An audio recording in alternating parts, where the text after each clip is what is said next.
Саламатсыздар, урматтуу телекөрүүчүлөр, 5-каналдын түз эфиринде ой бүгүн аны мен Кутман Маматазим алып барам. Буга чейинки эфирлерде президенттик башкаруу же парламенттик башкаруу же такыр эле конституцияны алмаштырбоо деген суроолордун тегерегинде сөз кылып келсек, 10 январда эл бул суроого чекит койду. Элдин шайлоочулардын 80%дан ашыгырагы президенттик башкаруу формасын тандап алды. Мындан улам мен мындайки эфирлерде алдында ушул президенттик башкарууга кантип өтөбүз, анын кандай формасын тандап алабыз, президенттик башкарууга өтүү процесси кандай жүрөт, мына ушул суроолордун тегерегинде сөз кылабыз. Бүгүнкү студиябызга келген коноктор менен тааныштырайын. Каныбек Осмоналиев, Конституциялык кеңешменин мүчөсү, Кадыр Кошалиев, коомдук ишмер, Конституциялык кеңешменин мүчөсү, Каныбек ай профессор, кечирип коюңуз. Мындан тышкары Чолпонай Койчоманова, юрист, Конституциялык кеңешменин мүчөсү, Кайрат Осмоналиев, Конституциялык кеңешменин мүчөсү эмессиз, Борборлук шайлоо комиссиясынын мүчөсүсүз, юрист. Урматтуу коноктор, кош келиңиздер. Алгачкы сөздү Чолпонайым сизден баштайлы. Ушул Конституциялык кеңешмеде бүгүнкү күндө эмне жаңылык, президенттик башкарууга өтүү процесси алдыда кандайча жүрөт? Рахмат чоң. Биринчиден мен тарыхчымын. Маалымат үчүн юрист эмесмин. Бирок азыр чындыгында эле биздин конституциялык кеңеш дагы эле иш алып баратат. Өзгөчө рабочая группа түзүлгөн. Алар ушул биз секциялар менен иштеп атканда, ошол секцияда жүргүзүлгөн иштин бүттүн натыйжасын алып, аларды камтып, ошол юридикалык жактар, юристтер көбүнчө, лингвисттер өзүнчө группа түзүлгөн. Аларда кыргызча, орусча котормосун туура караш керек. Анткени мына азыркы иштеп жаткан конституцияда кээ бирлер каталарды көрүп атабыз. Бир эле сөз туура эмес которулса эле сүйлөмдүн мааниси бузулуп кетип атат. Ошого абдан көңүл бурулуп атат да. Эми азыр мына шайлоо референдум өттү. Буюрса президенттик башкаруу бийлиги деп тандады көпчүлүк элдер. Анан азыр мына кээ биркилер айтып атышат, шайлоого киши аз барды, көп ушундай сөздөрдө. Мен мындай сөздөрдү негизи туура эмес сөздөр деп ойлойм. Шайлоо болду. Азбы, көппү элдер барды, добушун берди. Ошол элдердин добушун биз сыйлашыбыз керек. Барбай койгон адамдар барбай койду да. Анан кийин аз көп бул эч кандай роль ойнобойт. Добуш өттү, элдер барды. Ошолордун добушун биз сыйлашыбыз керек. Азбы, көппү деген болбош керек да. Анан кийин мен жеке оюм боюнча азыр ушул эл жанагы президенттик башкаруу бийлигин тандагандан кийин бул негизи ушул суроону көп мындай узартпаш керек да. Анткени эң бирин биз чындыгында эле ушу референдумду күтүп жаттык. Ошол референдум жыйынтыгы чыкты. Эми менин оюм боюнча тезирээктен ушул иштелип, жаңы долбоор проектиси иштеп, аны деген мындай процедурасы боюнча жогорку кеңешке беришибиз керек. Жогорку кеңеште өзүнүн талкуусу өтөт. Анан кийин мындай жалпы референдумга менин оюм боюнча батыраак эле алып чыгыш керек. Анткени эң башкысы эл президенттик форма бийлигин тандады. Каныбек ай, президенттик башкаруунун формасы буга чейин эле талкууланып, долбоору дээрлик быша баштаганда, бүгүнкү күндө канча убакытта долбоор толугу менен даяр болуп жогорку кеңешке барышы мүмкүн, канча убакытта бул процесс аякташы мүмкүн? Мындай да, баягы 5-6 октябрдагы негизги элдик толкундоолор эмне менен байланыштуу болду? Албетте, алар биринчи эле шайлоонун жыйынтыгына, парламент шайлоонун жыйынтыгына абдан нааразы болушту. Өтө эле нааразы болушту, себеби ага олбурлуу себеп болду. Андан кийин лозунгдар өзгөрө баштабадыбы, айрыкча 5-6, 10 октябрга чейин эле барып башкаруу формасына өтө айта башташты. Кээ бир карапайым элдер, окумуштуулар бардыгы. Демек, жаңы бийликтин астында абдан чоң маселе турду да. Демек, башкаруу формасы, бийликтин башкаруу формасын өзгөртүү керек экендигин. Эми аны мурунтан эле айтып келгенбиз. Өз тарыхта карай турган болсок, президенттик, парламенттик, анан аралаш башкаруу дегендерди билебиз да. Мисалы, ошол эле айтып аткан Америка Кошмо Штаттары ошо 1718 кылымдын аягынан баштап дейли, президент формага өткөн, ошол боюнча келе жатат. 20 жол толуктууларды киргизди. Болгон 20 жол толуктууларды киргизди. Мына тарыхчы кызыбыз Чолпонай жакшы билет. Андан кийин парламенттик башкаруунун жакшы үлгүсүн ошол эле 20-кылымдын экинчи жарымында Германия жана башкалар көрсөтүп атышпайбы? Аралаш башкаруу эми негизинен мен ушинтип айтат элем, ошол Совет Союзунан калган биздин республикаларга таандык болуп калган бир өзүнчө бир феномен болду да. Бирок жоопкерчилик турду да биринчи орунда. Ошон үчүн анан президенттин милдетин аткаруучу указ чыгарды дагы парламенттик кеңешме түздү. Парламенттик кеңеш 1,5 ай болуп калды, иштеп атат.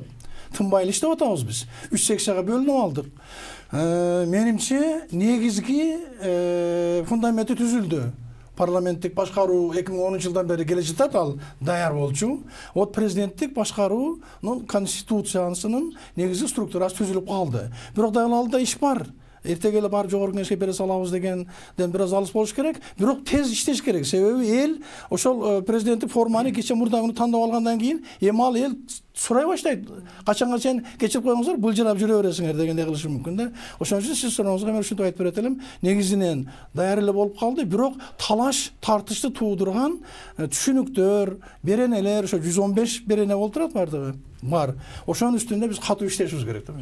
Кадыр агай, конституциялык кеңеш буга чейин эле түзүлүп алып, президенттик башкаруунун формасын талкуулап атышат, даярдап атышат. Булар референдум өткөрүп туруп андан кийин шашпай эле ушул президенттик башкарууга алып баратат деп сындыр айтылды. Анан алдыда дагы талкуу болобу? Дагы президенттик ушул башкаруунун формасында бир нече түрлөрү бар да. Бир гана долбоор элдин тандоосуна коюлабы, же дагы президенттик башкаруундагы бир нече формалардын башкалары дагы алып чыкса болобу? Менимче талкуудагы уланат болуш керек. Себеби 3 секцияда биз биринчи окууда карап талкуулап, оюбузду айтып, андан кийин жумушчу топ, анан лингвист тилчилер иштеп атты да.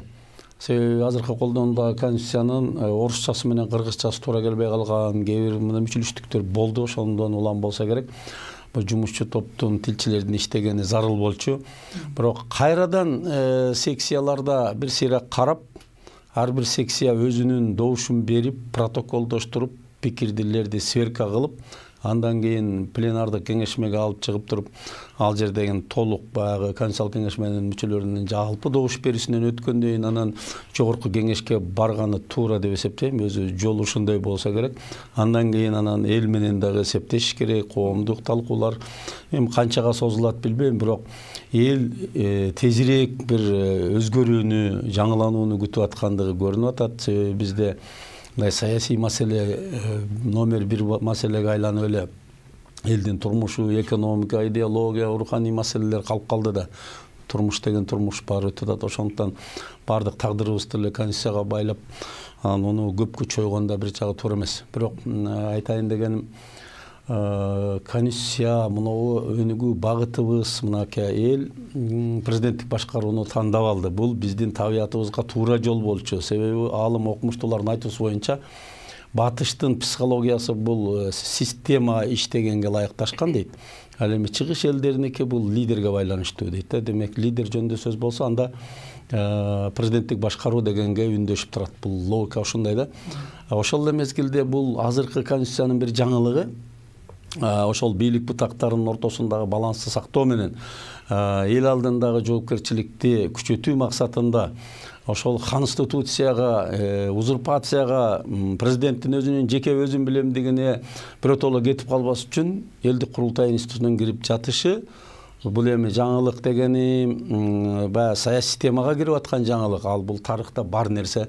Ошонун кирип жатышы менен бул биздин конституциялык түзүлүштө жаңылык болот деп ойлойм. Бул ошол бийлик бутактарынын ортосундагы балансты сактаганга жана элдик бийликти, адилеттиктин кепилдиги катары бул дүйнөдөгү керек болсо эл башкаруу мамлекеттик түзүлүшүндө кандайдыр бир жаңылык катары караса болот. Мен ошого ишенем. Болгону ошо элдик курултай институтун өзүнүн ыйгарым укуктары менен, орду менен, статусу менен киргизүү бир аз талаш жаратып келатат. Элдик курултайга бир аз туруп келебиз. Агай, азыр Кайрат мырза, бүгүнкү күндө ушул шайлоодон кийинки эле, референдумдан кийинки эле негизги суроолордун бири ушул президенттик башкаруу боюнча конституция кабыл алынгандан кийин кайра дагы президенттик шайлоо өтүшү керекпи же өтпөш керек деген суроонун тегерегинде талкуу күчөдү. Буга сиздин пикириңиз? Эми бул жакында өткөн референдум бул консультативдик референдум деп эсептелет. Ол жаңы жанагы конституция өзгөртүүлөр же башка ушундай атайын киргизүү мындай маселе жок да. Бул консультативдик референдум деп эч кандай жана юридикалык эсепеттери жок да. Ошол эле жаңы президент шайлоону өткөрөбүз деген бул чын айтканда туура эмес сөз. Бул бузуку сөз. көпчүлүгүбүздүн мындай мисалы юристтердин арасында мен билгендей муну юридический ахинея деп коюшат да. Анткени азыркы учурда мына конституция бар. Ошол конституциянын негизинде конституциялык мыйзамдын ошо шайлоо боюнча мыйзамдардын негизинде шайлоо өттү. Кудай буюрса президент шайланды.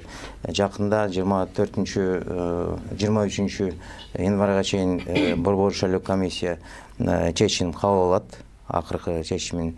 Ошондон кийин инаугурация процесси башталат. Инаугурациядан кийин бизде толук кандуу президент өзүнүн ишин алып барат да. Андан кийин реформаларды баштайт да. Мен эч кандай биякта кандай десем шектүү нерселер көргөн жокмун. Айрым саясатчылар булар уже саясатчы эмес, интриганттар болуп калды, саясий интриганттар. Бул жерде негизги жөө элдин немесин бузуп, ошол эле түшүнүксүз бир хаосту улантайлы деп мен ошондой ойлоп атам да. Эл Садыр Жапаров шайлап атканда бүгүнкү конституциядагы укуктарды берип шайлады да. Жаңы конституция кабыл алгандан кийин дагы жаңы шайлоо өтүш керек деп кулук баштаган коңгурчмелер айтып атат. Андай жок. Бир да мамлекетте андай жок. Бул президент шайланды, 6 жылга шайланды. Ошол эле жаңы конституцияны Кудай буюрса жаңы референдумдан, конституциялык референдумдан өткөрсөк, анда анын эгер мисал келтирейин да, 2 жолу шайланса болот экен да, мен билгендей да, президент. Анда азыр шайланган президенттин дагы бир укугу пайда болот. Экинчи срокко барганда. Бирок 6 жылды иштеп бериш керек. 6 жылдан кийин эгер дагы жаңы конституция негизинде президенттикке коем десе, анда жаңы конституция жол берет. Бул юриспруденцияда ушундай жоболор бар. Ал үчүн Чопон айым конституцияга баягы норма киргизиш керекпи? Ушундай азыркы турган президент ушул конституция менен иштей берет деген үмүттөгүчү? Рахмат, мен азыр кичине өткөн агай аябай жакшы айтты. Мен мындай толуктап кетейин. Жанагы сиз айтпадыңызбы, бир киши айтып атат деп. Биринчиден, элдер бүгүн президентке добуш берди. Анан унутпаш керек, алар президенттик башкаруу бийлигине да беришти. Анан азыркы ылайыктуу конституцияга деп жатканы дагы алар кишиге тандашты, адамды тандашты. Жана президенттик башкаруу бийлигин. Алар азыркы конституцияга эч кандай тандоо болгон жок. Ошол жактан кетип президенттик республика болсун деп тандашты. Ошондуктан бул эң мындай башка нерсе. Бул биринчиден. Экинчиден, туура мен ойлойм, азыр ушул президенттик башкаруу бийлигинде жаңы конституция редакциясында бир берене киргизиш керек деп ойлойм. Мен билбейм, юристтер эми өздөрү тактап мындай сыяктуу да, мисалы ушул президенттин мөөнөтү ушул мыйзамдын редакциясында берилген конституцияга ылайыктуу шайлоонун биринчи мөөнөтү болуп эсептелсин дегенди сөзсүз киргизиш керек. Эгер буну биз киргизбесек, анда бүгүнкү ушул добуш берген адамдардын укуктарын тебелөө деп катары кааласак болот. Алар шайлады президентти. Алар ошону президент деп көргүсү келип атат. Анан ушуну тыштап коюп, жок андай эмес, мындай деп жана кишилер айткандай кылсак, анда бул адамдардын укугун бузуу болот. Жана шайлоого катышкан адамдардын бузугу болуп эсептелинет да. Мен оюмду айтып коеюнчу. Менимче азыркы 6-чакырылыштын депутаттары өзүнүн мөөнөтү бүткөндүгү бар айтылып атпайбы алчы. Ал сөзсүз түрдө жаңы конституциянын кабыл алынышы менен жаңы шайлана тургандыгы айкын да. Ал эми экинчи президент боюнча дүйнөлүк практикада ушундай кырдаал жүргөндө бир берене киргизилет. Азыркы иштеп жаткан президент өзүнүн полномочиясы убактысы бүткөнгө чейин укук милдеттерин сактап калат деген эле бир статья киргизип коет. Болду, ошо менен улана берет. Биринчи шайлоонун биринчи мөөнөтү жогорку соттун судьялары мисалы, алардын да конституциялык сот, жогорку сотторго деле ошондой берене киргизилип, алардын мөөнөтү бүткөнгө чейин улана берет. Конституционный палата болбойт. Анткени жаңы конституционный сот уюштуруп атат. Ошондуктан муну туура түшүнүш керек. Жаңы орган түзүлүп атат. Эми бизде болгон тарыхта да. Ошон үчүн азыркы конституционный палатада судьялар аяка кире албайт. жаңы мына санында өзүнчө орган болот. Өзүнчө жаңы функциялар да мен билгенде 3 функция дагы кошулуп атат. Ошондуктан эгер жогорку соттун функциясы өзгөрбөсө, ал жогорку соттун судьялары кала берет да. А конституционный сотко жаңы судьяларды тандаш керек. Бул принципиалдуу нерсе. Демек, Кайрат мырза, алдыда ушул жаңы конституциянын долбоору жогорку кеңеш каралса, андан кайра элге коюлуш керек. Андан тышкары парламенттик шайлоо бар, ошондо 2 шайлоо болобу? Жок, алдыда. Деле тура түшүнүш керек, логикага дал келиш керек. Биринчиден конституцияны кабыл алыш керек. Аякта негизги референдум менен да, негизги ошо жоболор бекитилет да. Кандай принциптер менен да, ошо мажоритардык же пропорционалдык системанын шайланган жазылып туруш керек да. Мына жакында эле шайланган президент айтты да, өз пикирин. Мен билгенде кеңеш менен да позиция ошондой. 50% 90 депутат болобу, канча болобу, 50% пропорционалдык система менен шайланат. Бул жана партиянын тизмеси менен. И 50% мажоритардык система, бул одномандатник деп коюшат. Ошон үчүн бул конституция жазылып коюш керек. Бул негизи принциптер да, түзүлүшү принциптер. Андан кийин референдум өткөндөн кийин, бекитилгенден кийин борбор шайлоо комиссия бекитиш керек акыркы ошо жыйынтыктарын. Андан кийин парламенттик шайлоону уже жаңы эрежелер менен өткөрүш керек. Жаңы конституция күчүнө киргенден кийин бизде жана конституциялык мыйзамдар бар да, жогорку кеңештин депутаттарын шайлоо боюнча. Ошо жаңы конституциянын негизинде өзгөртүүлөрдү киргизиш керек. Ошо жаңы эмеге мыйзам. Рахмат, Каныбек агай. 4 октябрдагы баягы толкундоодо негизинен ушул парламент алып келүүдөгү конституциядан баштап шайлоо мыйзамдарына чейинки эрежелерге эл каршы чыкты. Баягы партиялык мындай акчага сатып алуулар болуп кетти депчи. Ошол себептен азыркы парламентти шайлабай алып калгандын логикасы да ошол болду. Кайра эле ошол жол менен шайлабай, эрежени алмаштырып алып, анан шайлап келели депчи. Жаңы конституциянын редакциясында ошол парламент баягы партиялык тизме менен келүү эрежелери кандай болот? Эл мурдагыдай эле тизмеге партия лидерлери коюп калбайбы? Мындай да, өзү онеке тарыхчылар жакшы билет, вообще история не терпит сослагательных наклонений деп коет. Андай болсо, мындай болсо деп. Тарых өзүнүн ордуна коюп коет да. Тарых коюп койгон үчүн биз ушул абалга келдик да бүгүн. Вот. Конституцияда так эле жазылат. Биз жазып койдук азыр эме долбоорунда. Ошол пропорционалдык система, анан кийин мажоритардык система деп жазып койдук. А бирок аны кандай болот, ал өзүнчө мыйзам менен, конституциялык мыйзам менен жазылат да. Принциптер киргизиш керек. Ооба, негизги принциптери киргизилип жазылды. Анан бир өзүнчө конституциялык мыйзам болот да. Вот ошондо да жазылат. Мен эмнени айткым келип атат? Биз саясатчылар, кээ бир саясатчылар дейинчи, өтө эле саясатка берилип кеттик да. Өтө эле берилип кеттик. Азыркы силер коюп аткан суроонун баардыгы ошондон келип чыгып атат. Эми була менен созула берсе, кээ бир оюнчулар үчүн, тырмакчыл оюнчулар жакшы экен да бул, туурабы? Бал өздөрүн көрсөтүп алганга жакшы экен. А бирок элдин турмушун карашыбыз керек да. Эл эмне болуп атат? 30 миллиардга жакын дефицит менен отурабыз. Руханий азыгыбыз эмне болгонун мен айтпай эле коеюн. Идеологиясы толук менен талкаланып бүттү. Элдин ортосундагы биримдик дагы жакшы. Мына Садыр Нуркожоевичтин 1-2 аракети менен азыр түндүк түштүк маселеси өзүнөн өзү жоюла баштады. Баягы аталарын, чоң аталары жөнүндө тарыхты айткандан кийин, мына көрдүңөрбү? Значит, лидердин эмесин, маанисин Кадыр мырза бекер айткан жок да биздин чыгыш эмеси боюнча. Ошон үчүн декабрда кабыл алган мыйзамга ылайык депутаттар кабыл алышты ошо 6-акылыш. Эми, конечно, 6-акылыш жөнүндө ар кандай сөздөр болуп атат. 1-июнга чейин ушул конституциялык реформаны, парламенттин шайланышын камсыз кылышыбыз керек деп кабыл алганбыз да биз. Садыр Нуркожоевич кече эл менен жолугушуп ыраазычылыгын билдиргенде ошол 2 датаны айтты.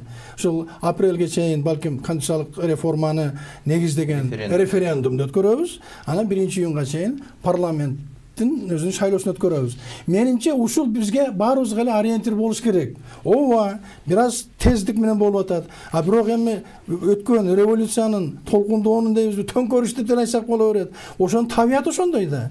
Даже Текебаев, эң күчтүү саясатчы Текебаев убагында кече жакында эле айтты го, бир ай боло элек. Ошол революциялык маанайда келген киши өзү билип эле башкарып президент болбосо деле болот эле дегенди сөздү айтпадыбы? Бирок эми ал, конечно, баягындай бир өзүнчө бир баягындай мындай экстремалдык кырдаалды айтып атат да, экстремалдык кырдаалды. Ошон үчүн мүмкүн болушунча баардык акыл эмгегибиздин, баардык ой пикирибиздин баардыгын конституциялык талаага кирүүнүн аракетинде болдук. Мына биринчи кадам 10-январда ташталды. Дагы президент шайланды эл аркылуу, анан башкаруунун формасы кабыл алынды. Эми парламент менен президенттин ортосунда талаша турган эч нерсе калган жок. Мына 6-чакырышта парламент менен. Алар каалай 1-июнга чейин иштешет. Андай таркап кетишет, анткени 7-чакырыштагы депутаттар келишет. Кадыр агай, президенттик башкаруу формасы баягы бийлик бөлүштүрүү жагын айтып берсеңиз. Премьер-министр болобу, парламент эмне жумуш аткарат, премьер-министр эмне жумуш аткарат, президенттик институт эмне жумуш аткарат, ушул үчөөнүн мындай укуктарын так түшүндүрүп берсеңиз. Азыркы биз даярдап аткан конституцияда президенттин аппараты менен өкмөттүн аппараты бириктирилип туруп, аткаруу бийлигинин башында президент туруш керек деген идея коомдо көп жылдан бери айтылып келатканда. Ошого барып атат. Бирок ошол эле мезгилде мага түшүнүксүз өкмөт башчы дегенде, жана министрлер советинин төрагасы дегенде Союздун учурундагыдай дагы бир должность, мындайча айтканда Америкада вице-президент дегендин ордуна өкмөттү жетектеген дагы бир должность калганын туура дегендер да чыгып атат да, мен ошого каршы элем. Президент жооп береби аткаруу бийлигине, президент жооп бериш керек, болду. Калган эки баштуу болуп, анан дагы бул өкмөттүн иши болчу, мен буга жооп бербейм деп дагы түртө салганга жол бербеш керек бул жолу. Раз аткаруу бийлигинин башында президент туруш керек, ошондой түзүлүш керек деп ойлойм да. Мүмкүн Конституциялык кеңеш менин жүрүшүндө бул маселе кайра талкууга алынабы жокпу билбейм. Ошондой дагы пикир бар экен да, жанагы министрлер советинин төрагасы деп Союздун учурунда ошондой аталчу эле го. Өкмөткө жооп берген экинчи киши сыяктуу да, мындайча айтканда жок. Жооп бир эле адамдан, президенттен болгону туура деп эсептейм. Бул менин пикирим. Анан эми Кокустан президент укуктарын бир өзгөчө абал маалында токтотуп калса, ордун ким алат андай учурда? Андай учурда конституция боюнча бийликтин башка бутактары боюнча жогорку кеңештин төрагасы спикер деген турат. Ал өзүнүн жазылган конституция жазылган боюнча иерархиясы боюнча кете бере турган маселе. Классикалык президенттик башкарууларда вице-президент алат же өкмөт башчы алат да көп учурда. Мен ушу вице-президент деген кызмат орундун киргенин туура деп эсептейт элем өзүм. Анан дагы идеологиялык маселелер өтө чачкын, проблема, көйгөйлөр көбөйүп кеткенине байланыштуу мамлекеттик катчы кызматын киргизүү сунушталып атат. Бул кирип калды окшойт, кирди го. Мүмкүн анын киргени туура деп эсептейм да. Ал эми өзүңүз айткандай, биз президенттик башкарууга өткөндөн кийин жеке президенттин өзүнүн ошого укук милдеттеринин көбөйүшү ошого жараша эле жоопкерчиликти күчөтөт да. Демек, мамлекеттин бүтүндөй тагдырына жооп бересиң деген сөз да. Бунун экинчи жагы бар.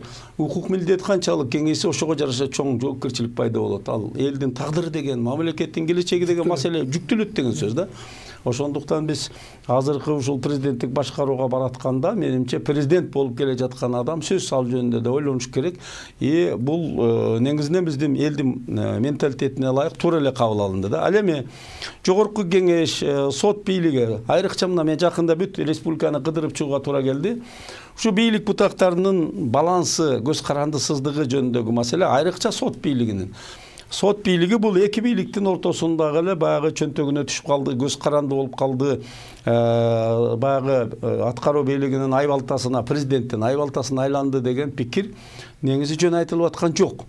Ошон үчүн сот бийлигинин эркиндигин камсыз кылуу деген маселе бүгүн курч турат. Ошол азыркы конституцияда ушуну ордун таап чечүү аягына чыкпаган маселенин бири деп эсептейм мен. Ал жерде элдик шайлоо жөнүндө да сөз болуп атат. Же болбосо эме жогорку кеңеш аркылуу өткөрүш керек деген сунуш бар. Биз ошол жерге элдик курултайдын эң негизги бир эки укугу болуш керек деп эсептейбиз. Бири ушул сот бийлигинин эркиндигин камсыз кылуу, экинчи борбордук шайлоо комиссиясынын толук курамын мейли бийлик бутактары сунуштасын, бирок бекиткенде курултай аркылуу бекитсин деген маселеде биз ошо элдин пикири да ошондой болуп атат. Ошондо БШК эч бир бийлик бутактарына көз карандысыз болуп таза шайлоого мүмкүнчүлүк түзүлөт эле да. Рахмат. Кайрат мырза, ушул эл президенттик башкарууга өтөлүү деген добушту берди да өткөндө референдумдачы. Анан президенттик башкаруунун формасынын боюнча мындай тажрыйбада курултай деген түшүнүк жок да, дүйнөлүк тажрыйбада турабы? Анан бул деген ошол курултай деген институттун кирип атышын өзүн кандай баалайсыз? Бул президенттик башкарууга ылайыкпы, эл тандаган каалап аткан формага? Мен биринчиден дагы бир жолу кайталап койсом, бул өткөн референдум консультативдик референдум болду. Бул негизи саясий кадам тура болду. Анткени ага чейин канча бир талкуу болду. Бирөөсү чыгат, көпчүлүгү президенттик шайлоо эменди формасын тандайт. Башкалар бизде тарыхта ошо парламент көчмөн, парламенттик ошондой эмелер болуп аткан деп айтып атышат да. Эми чекит коюлду. Азыр эми ошол өнүгүү вектору ошондой билинип калды да. Ошондуктан эми бул эмелерди токтотуш керек. Албетте президенттик формасын тандадык. Бирок мен ойлойт элем, жана премьер-министрде болобу, ошо өкмөт башчысы болобу, бүт баарын президентке ошол булакты просто эле жүктөп койгон туура эмес. Бул компот болуп калат. Чын айтканда, бул идеясы түшүнүктүү. Бул жооп бериш керек. Ошон үчүн жазып бериш керек. Кандай механизмдер менен ал көзөмөлдөйт ошол эле өкмөттү. Бирок өзүңөр деле билесиңер, мына кошуна мамлекеттерде аякта и президент, и премьер-министр бар. Ошон үчүн мен ойлойт элем, биякта просто акценттерин президентке албетте жанагы көзөмөл функцияларын күчөтүш керек. Бирок иштеген рабочий лошадка деп коелу, орусча. Иштеген ошол орган бул өкмөт, классический форма. Муну азыр премьер-министр кереги жок деп, аны алып салып президент премьер-министр болсун депчи, муну компот эле эралаш эле болуп калат да. Ошон үчүн мен ойлойт элем. Анан дагы бир сизге суроо, эки аппарат биригиш керекпи? Өкмөт менен аппарат азыр деле мына управ делами президента и правительства деген уже бириккен. Эгер өкмөт башчы болсо, ал кимге отчет бериш керек? Парламенткеби? Эми негизи бул эл аралык тажрыйбаны алсак, парламентке берет. Анда демек эл президенттик башкаруу добуш берди, ал аралаш болуп азыр эле айтып коюш керек. Мен президент форманын башкаруу форманын фанаты эмесмин. И парламентаризмдин деле эмеси фанат эмесмин. Анткени мына нукура парламентаризм деп айтып атабыз. Биз Кыргызстан 2010 жыл жана акыркы конституцияны кабылгандан кийин биз ойлодук эле парламенттик форма уюштурдук депчи. Ошондо Текебаев деле айткан болчу. Чын айтканда бул манипуляция болду биринчиден. Эч кандай биз мындай нукура таза парламентаризмде жашаган жокпуз. Ошондой эле президенттин эмеси көзөмөлү ошо эмеси болгон болчу. Аны көрдүк. 5-6 чакырышта аякта анча-мынча оппозициянын эмеси сопротивлениясы болду. Ата журттун эмесин дагы сындырып, ошону менен оппозиция өлдү. Андан кийин 6-созыв уже эч кандай эмеси да позиция жок болчу. Анан жакшы эле билебиз. Ошон үчүн албетте мен азыр жаңы талкууга чакырбайм, бирок биз көпчүлүк, биздин элибиздин көпчүлүгү бир векторду колдоду. Ошол вектор менен аракет кылалы. Так? Ошо эми президент башкаруу. Ошон үчүн азыр мына кеңешме өткөрүп атпайбы да. Мен мисалы, мен юрист катары өзүм эле таң калып атам да. Эми көбүрөөк жана интернет сайт бир порталга илип койбойсуңарбы? Кандай эме талкуу болуп атканда эми телевизордон көрсөтүп атат мамлекеттик каналдарда да. Эми ал убакытты атайын тандап көрүш керек, угуш керек.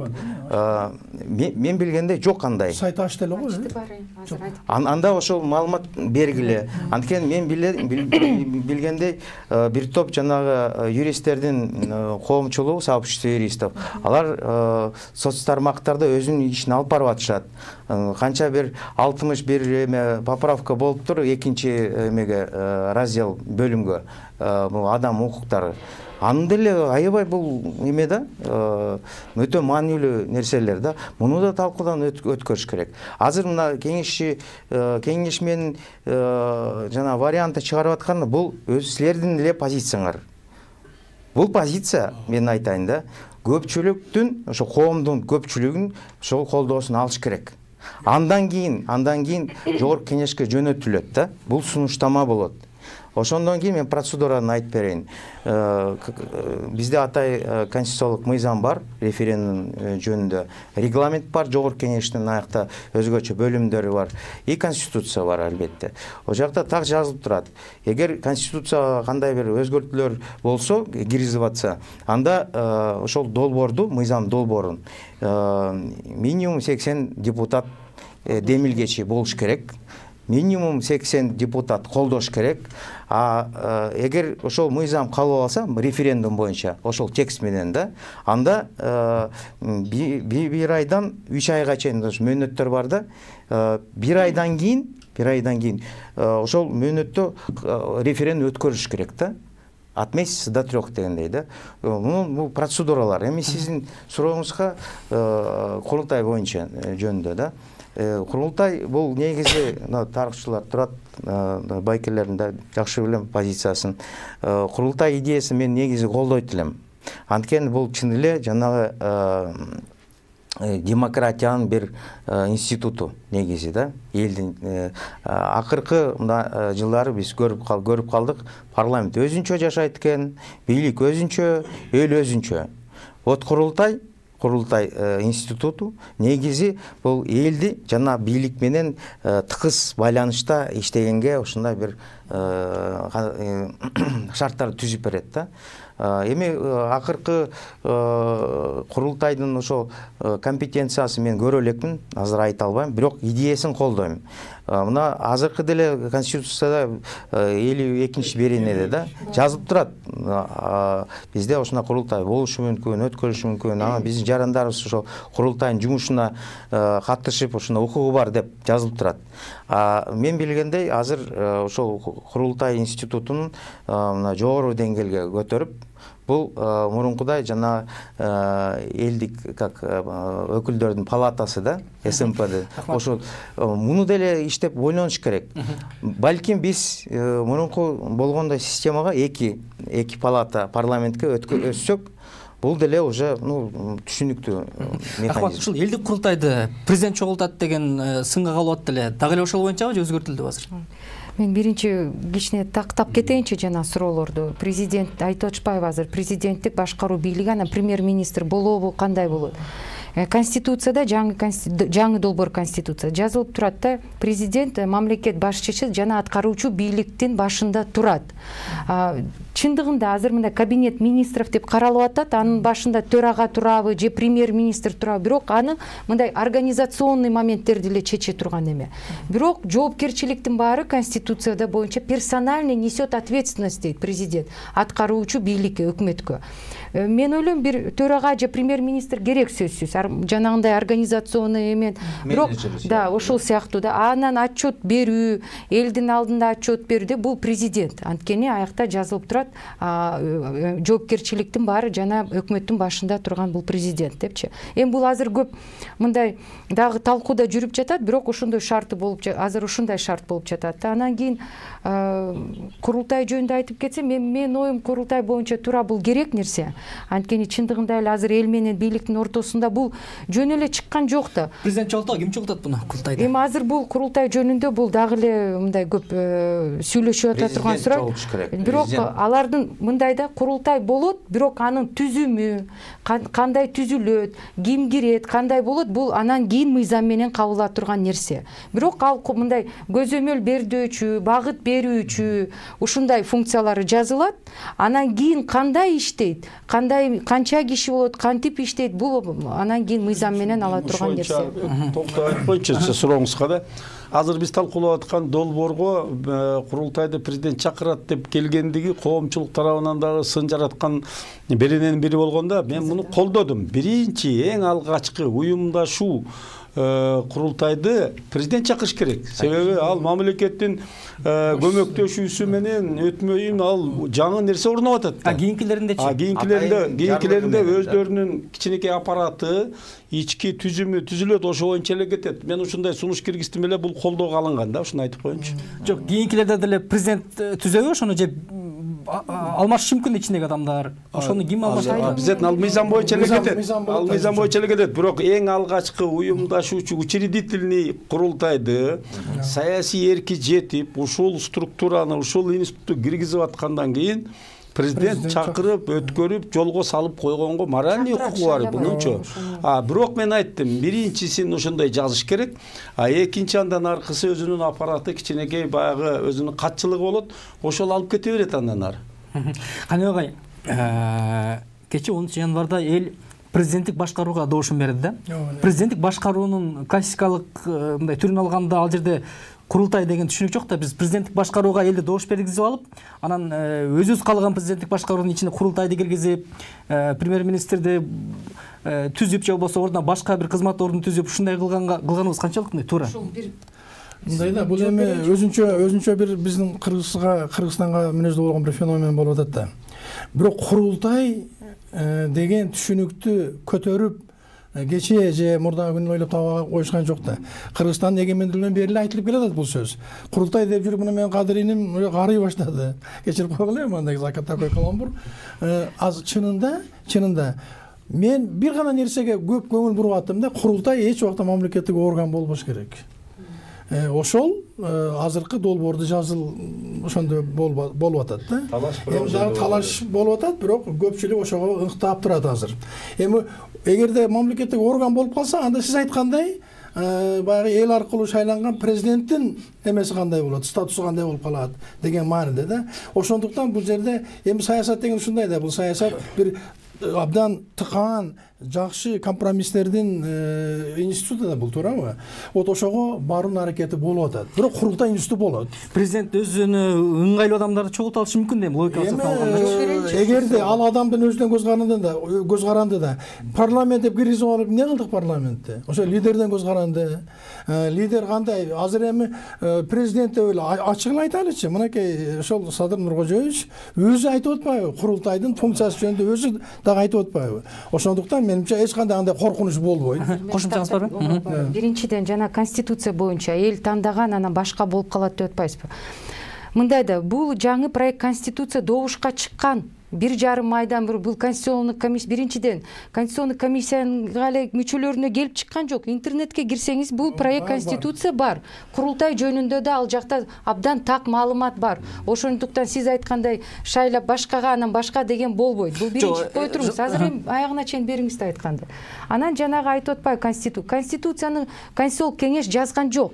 Бизге жогорку кеңештен көпчүлүк добуш менен чыгарылган конституциянын жаңы проект долбоору ачыкка чыкты. Бизге келди, биз ошонун алдында иштеп атабыз. Бизге гана келген жок, коомчулуктун баарына таралды ал. Бизге келди, биз ошого өзгөрүүлөрдү киргизип атабыз. Бул парламенттен чыккан конституция. Азыркы иштеп жаткан мыйзамга ылайыктуу. Биз иштеп чыгабыз, киргизебиз. Кайра парламентке өзүнүн эрежеси менен беребиз. Добушка көпчүлүк чыгарат. Ошондо талкуу өтөт кайра. Талкуулар болот. Анан кийин мындай да, азыр кээ биркилер биз көргөн эмеспиз деп тура эмес да. Ал конституциянын жаңы долбоору 2 ай болду. Интернетке кирсеңиз эле ал бар. Бирок добуш берип атканда элдер ал конституцияга добуш берген жок да. Ал конституция берген жок. Алар президенттик форма эми добуш берет да. Болот да референдум. Талкуулоо болот, референдум болот. Анын алдын ала эле болгон жок деп сиз. Жок, суроо президенттик башкарууга эл добуш бергенден кийин кайра референдумга алып барарда таза президенттик башкаруунун формасын элге кайрадан сунушташ керекпи деген маселе келип чыгып атпайбы? Башкача болот. Бул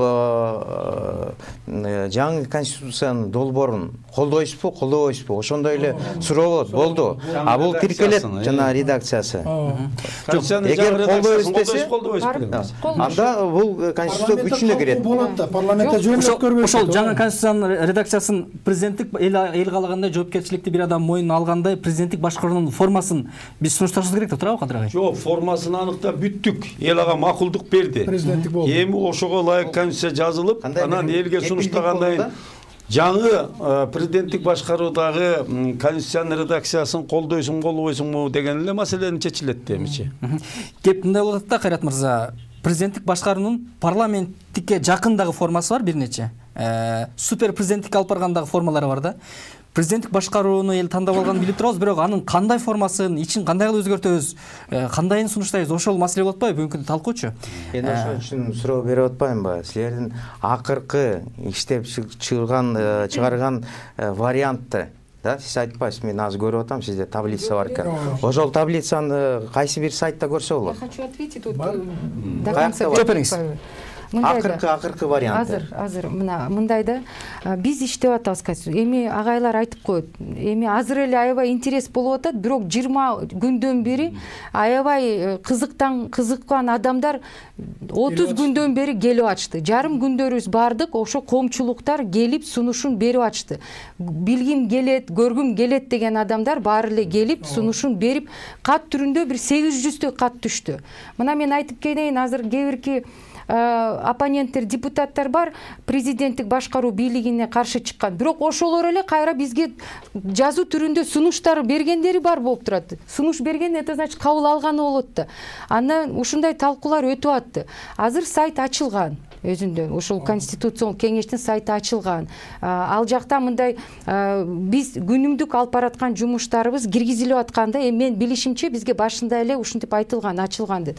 Бирок биздики дагы эле ачык. Мисалы Академия наука келсеңиз, ал биринчи этажда жазылып турат. Кайсы секцияда каякта, рабочий группа каякта иштеп атат. Ошол жака кирип эле кенен отура бериңиз. Ал турсун пленардык жыйында келип сүйлөңүз, айтыңыз, ал жазуу түрүндө бериңиз. Кайрат мырза окшоп кирип, алсак аймактарда болгондор сайттын аталышы эмне, анан улам өзгөргөнү кирип турабы же акыркы чечим гана чыга болсо? Жок, азыр кандай кирип жатат эмне, мен аны караган жокмун. Анткени биз конституциялык кеңештин өзүнчө иштеп атабыз. Аякта өзүнчө кыздар бар.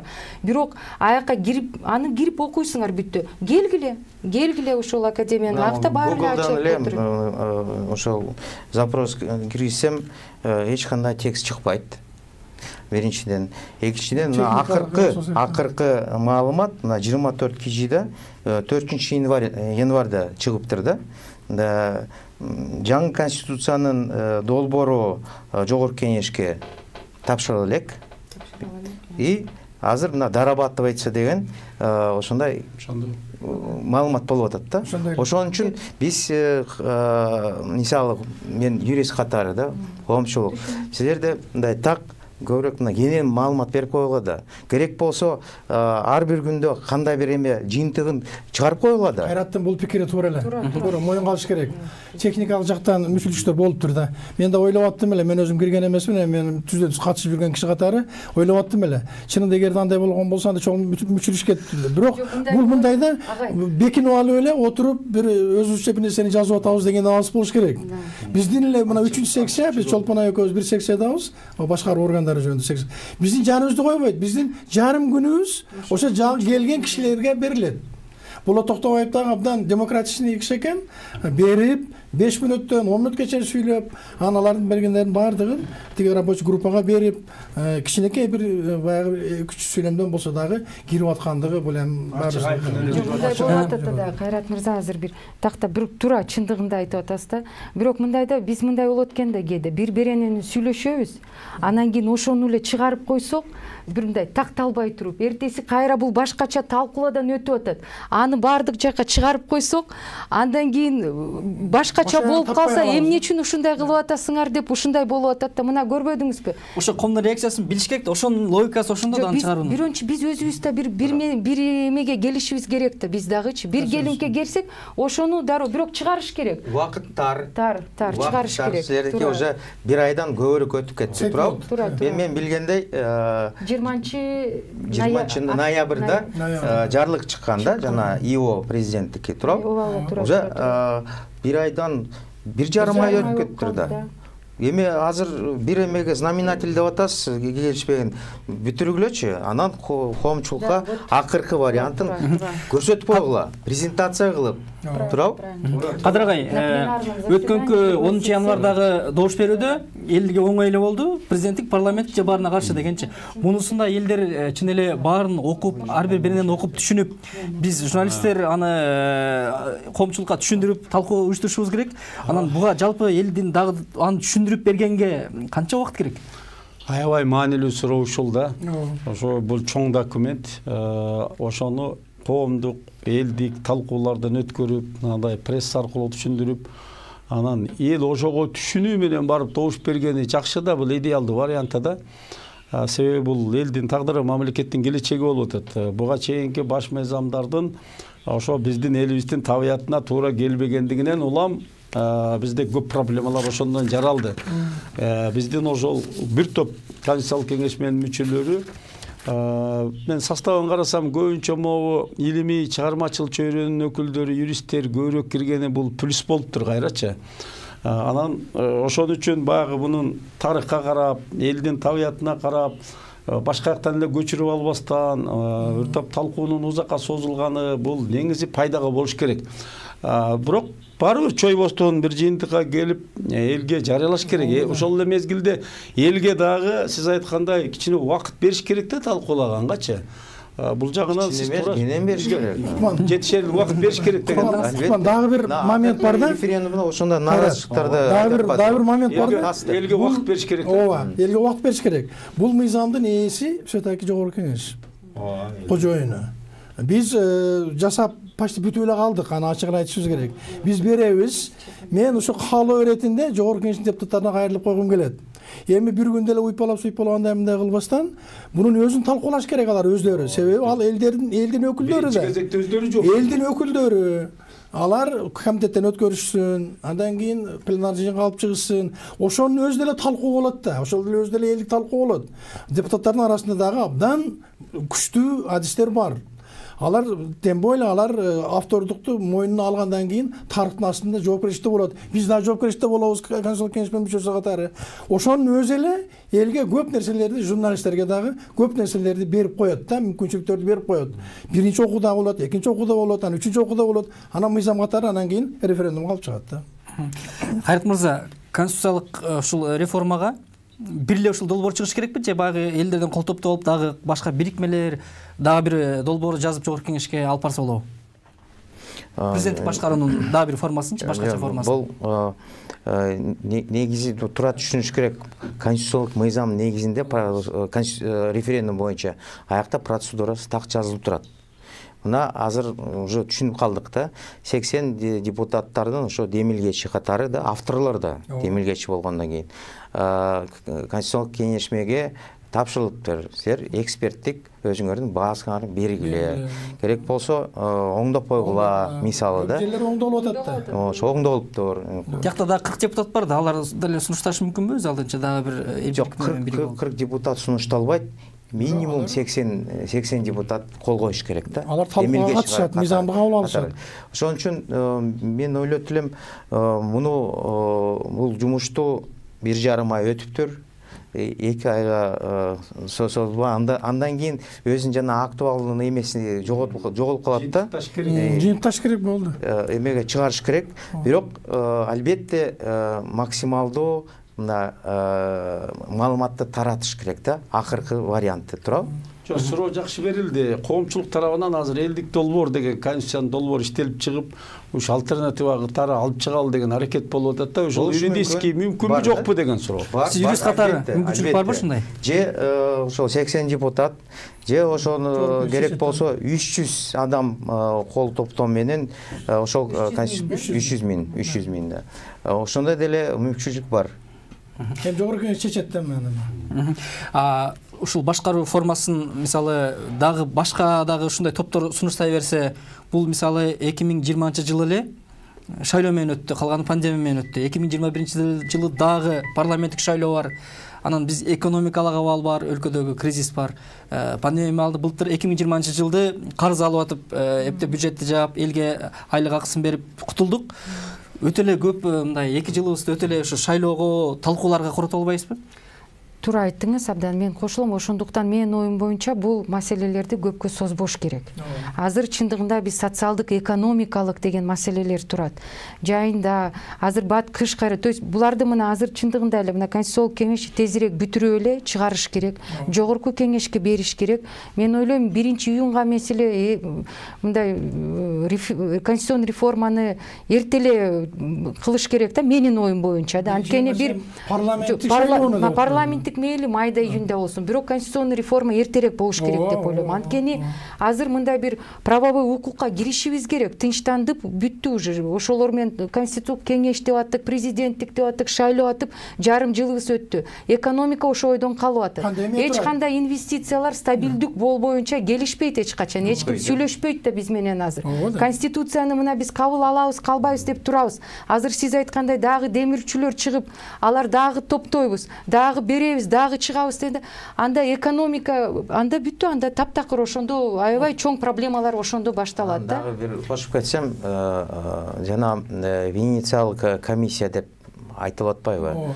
Ошол институттун, ошол уюмдун да корутумду алсак жакшы болот эле. Ага деле убакыт бериш керек. Ошол эле Венециялык комиссиянын эксперттеринечи минимум 1 ай бериш керек да. Ошону да эске салыш керек. Бүт процедураны сактап, и ошол Венециялык жана башка ошого эгемендүү кыргыз мамлекети үчүн ошол сөзсүз керектүүбү сизге суроо? Тем более азыр сет нотко түшүп калганыбыздан. Мен дагы айтып коем, албетте Венециялык комиссиянын рекомендациясы, пикири да. Бул рекомендация деп. Ошондой позитивдүү рекомендация алып калсак, жаман эмес. Жаман эмес. Мен ошон үчүн рекомендация берип атам да. Эгер таптакыр эле игнор кылып койсок, анда биз эл аралык коомдо изгой болуп калабыз. Бул деле түшүнүктүү да. Мен албетте өзүм деле айткан болчумун. Мунун керек болсо позициясын просто билип коюш керек. Эгер таптакыр эле каршы болуп, анан кандай бир жаман бир имиджди топтоп койсок, эл коомдо бул бизге Кыргызстанга аябай жаман зыян келтирет да. Канагай суроонун өңүтү бир аз башкачараак болот эми. 1,5 айдан бери конституциялык кеңешме иштеп атат, суроо жаралып атат да, ошо 1,5 айдан бери ушу конституциялык кеңешме мындай чогулуп, акыры каражат жумшалып атат болуш керек. Кимдер тарабынан каражат жумшалып атат буларга деген суроо жаралып атат да. Менин кабарым жок экен каражат кандай. Бирок каражаттын көп деле кеткенин мен көргөн жокмун. Биз бекер эле иштеп атабыз. Күнүгө иштеп атабыз. Эртең менен 10дон кечки саат 5ке чейин секциялык иштерде болуп атабыз. Жумасына 2 жолу. Эртең менен 3-чү күнү беле, 4-чү күнү, анан 2-чү күнү биринчи күнү пленардык жыйын болуп атат, 10дон 12ге чейин. Анан калган учурда ушу менимче буга көп деле баягындай акча каражаты кеткен жок. Буну ачык эле айтып коюшубуз керек. Бурдагы конституцияны жазганга $10 миллион жакын батыштан каражат келген экен, муну айтып коюш керек. Аны айтып коюш керек. Мында эч жактан акча келген жок. Айлык деле алган жокпуз, премия деле алган жокпуз. Ушул суроого улай Кадырагай конституцияга да келген, кодекске да келген. Кодекске 13-12 миллион, 13 миллион, беркиге 13 миллион. Беркиге $78 миллион. Асия Сасыкбаеванын интербилим аркылуу келген деген маалымат бар. Ушул 2010 жылга көп учурда салыштырып атабыз. Ал учурда караганда азыркы өзгөртүлүп аткан референдум, ушул кирип аткан жол анын жанын салыштырганда канчалык легитимдүүлүгү канчалык азыркынын? Айырмасын айтсаңыз. Кайсынан? 2010 жылкы референдум конституцияны өзгөртүү. Ал убактачы. Ал убакта 14 киши келди дагы, алар өздөрү билген декретин чыгарып туруп эле өздөрүнүн каалаганын жасашты да. Бул жолу конституциялык айдынга бир топ эл аралык талаптарга ылайык, анан кан төгүүсүз, менимче туура жол менен эле баратабыз. Экөөнү салыштырып болбойт. Кошумчаңыз болсо? ушулга? Эми 2010 жыл менен азыркы мен интервьюларда көп эле айтып берем, тарыхчы катары ар бир күндөп тактап айтып бергем да кандай. Бул асман менен жердей. Анткени 2010 жылы ошол жакта иштеп жаткан конституция бар болчу, бирок аны артка алып коюшуп, бир декреттерди, ал юриспруденцияда билбейм мен, ошо до сих пор бир декрет дегенде бир профессионалдуу юристтерине баарын айтып көрдүк. Мен тарыхчымын, бир мүмкүн юристтер эч жок кандай термин юриспруденция. Анан ошол иштеп жаткан конституцияны ошону байкап коеюн алып коюшуп, убактылуу өкмөттү өздөрү түзүштү, ошол жактан декреттерди чыгара башташты да. Анан кийин дагы бир нерсе, ошол жактан бир декрет менен эле конституция, ошол иштеп жаткан конституциянын бир беренесин бир декрет менен жок кылып ташташкан. Конституционный сотту Конституционный палата кылып ташташкан. 7 апрелде болгон окуя, 12 апрелде ошондой декрет чыгарып коюшкан. Ошондуктан бул таптыркы мыйзамдын, конституциянын жана бардык болгон мыйзамдын чегинен чыгып кеткен окуялар болуп атты ошо. Бул суроону берген себеби Кайрат мырза, бизде баягы легитимдүү кылышыбыз керек, эл аралык коомчулук бизди таанышы керек деген сөз айтып атпайсызбы кайра-кайрачы? 2013 жылы деле ошондой болсо деле эл аралык коомчулук таанып, ошол учурда деле мисалы буга караганда ал учурда мисалы менимче мындай эл аралык коомчулукка тааныйбы, бизди тааныбайбы деген суроо азыраак турганда, эмне себептен мындай? Эми 2010 жылы бул кандуу окуялар болгондо, бул муну октябрда болгон окуя башка окуя да, бул эске салыш керек да. Экинчиден 2010 жылы бир топ революционерлер деп коебуз, алар биз демократбыз деп, демократиянын эмелерин, парламентаризмди уюштурабыз деп бир топ ар кандай жалган нерселерди тараткан болчу да. Мен ошондо ойлойм, эл аралык коомчулук ошондо алданып кетти деп ойлойм да. Бул жеке позициям да. Азыркы учурда бул башка ситуация да. Ошон үчүн биз максималдуу азыр укук талаасына азыр келип атабыз. Ошол эле 10 январда өткөн президент шайлоо бияқта эч кандай бир шек келтирбеш керек. Бул эл аралык коом уже таанып калды. Керек болсо Орусиянын лидери, АКШ биздин коншул эмелер, лидерлер, ал президенттик башкаруу боюнча ошол референдум боюнча тура кадам болду. Анткени бул кандай айтсам, бул кепилдик негизи. Ошон үчүн азыр биз жалпы эл аралык коомго өзүбүздүн мындай уже зрелый деп коюшат, кандай биз мамлекетибизди көрсөтүп атабыз. Биз азыр максималдуу түрдө тез конституциялык эмеге талаага кириш керек. Ошон үчүн Кудай буюрса жаңы конституцияны көпчүлүк менен, консенсус менен кабыл алыш керек. Анан парламенттин шайлоосун өткөрүп, биз толук койдон конституциялык мыйзамга талаасына киребиз.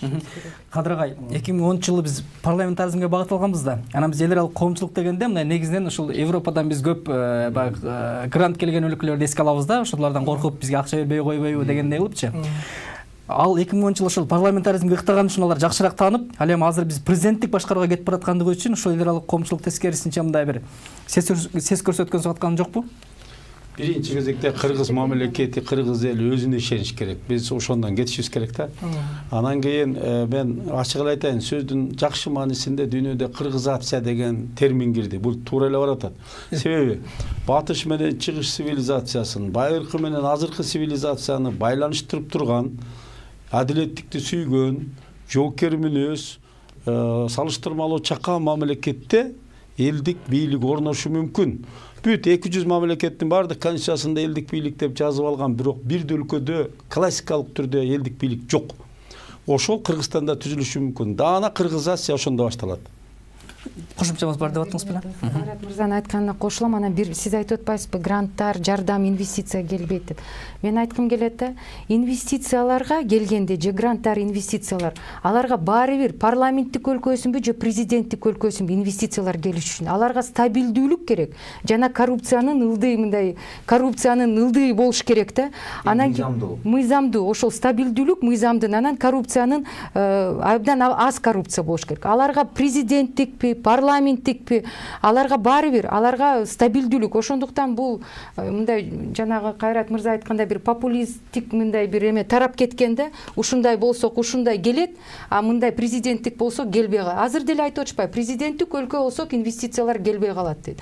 Туура эмес. Ал инвестициялар эч качан аларга баары бир кандай өлкө. Аларга Сингапурда. Ошо мындай да бир эле. Жок, инвестиция башка, мындай силер демократияны өнүктүрүп атасыңар деп келген грант акчалар башка да. Ал деле ошондой болот. Эгер ошол түзгөй тынчтык жол менен түзсөк, а биз азыр тынчтык жол менен баратабыз. Референдум өттү, президентти шайлады, референдум бүт тынчтык жол менен келатабыз. Анан билесизби, мен агайларга кошулам, ойлонуш керек убакыт келип калды да.